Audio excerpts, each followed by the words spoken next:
Limit of cosecant x minus 1 over x.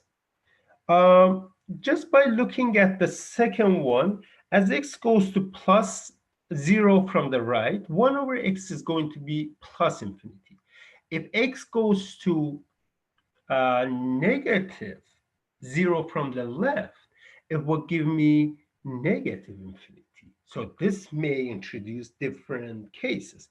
What I would do, I would separate this limit to start with. Just naturally, this is limit of x goes to 0 plus cosecant. Cosecant is 1 over sine x minus 1 over x, and limit of x goes to 0 minus 1 over sine x minus 1 over x. So the first one, when you look at the first one, as x goes to 0 from the right, sine x is going to be positive number, but very close to 0. 1 over 0 positive number, which is very getting closer to 0 from the right hand side. It's infinity minus infinity. Oh, that's a difference in determinate form. What will happen if x goes to 0 from the left hand side? 1 over sine x. Sine will go to 0 from the negative side. So this will be negative infinity minus limit of 1 over x as x goes to 0 from the left is another negative infinity. And if you multiply that minuses, you see that again you have infinity minus infinity.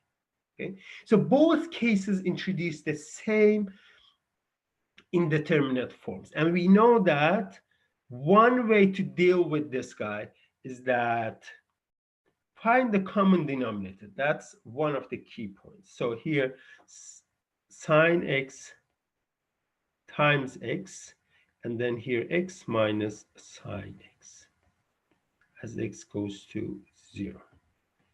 Doesn't matter in both cases, from positive side or from the negative side, it will give you the same result. And then, well, if you now try to evaluate that, you notice, oh, this is 0 over 0. I can use Labtube rule. And the limit of the numerator is 1 minus cosine x. The denominator is sine x plus x cosine x. And then while you do that again, well, x goes to 0, you see that you get 0 over 0. Apply the Labtube rule, and this will give me derivative of numerator is going to be sine x. Derivative of cosine is negative sine x. There's a negative sign that will give me sine x. And the derivative of the denominator is cosine x.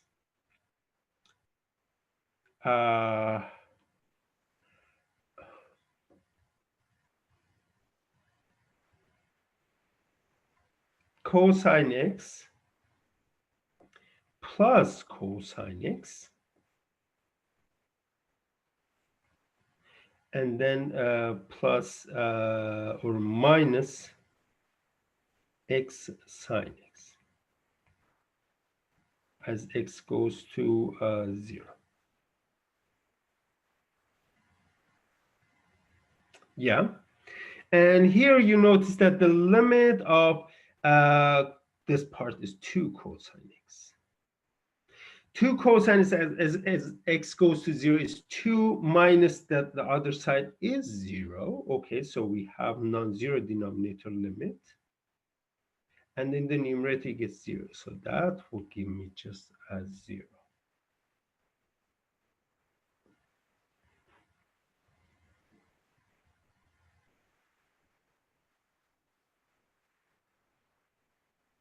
Okay, how about the second one? But the same arguments works here, but you will see that from the right or left, you will get, in both cases, you will get infinity minus infinity.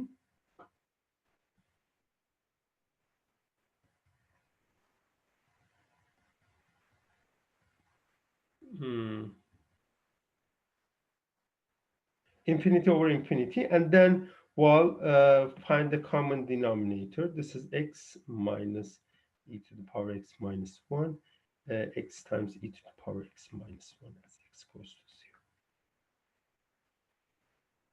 0. Now, this is what? This is evaluate the numerator denominator. You get 0 over 0. I can apply L'Hopital rule. This is 1 minus e to the power x. And this will be e to the power x minus 1 plus x times e to the power x. And if you apply that again, you get again 0 over 0. L'Hopital rule. This will give me minus e to the power x, e to the power x plus, this will be x plus 1 e to the power x. I'm just doing power rule and so on. Product rule and so on. Well, this right away, then the limit of the denominator is e to the power 0 plus 0 plus 1 e to the power 0 minus e to the power 0. This is quotient law. You can use that as negative 1 over 2, and that is the limit of what we were looking for.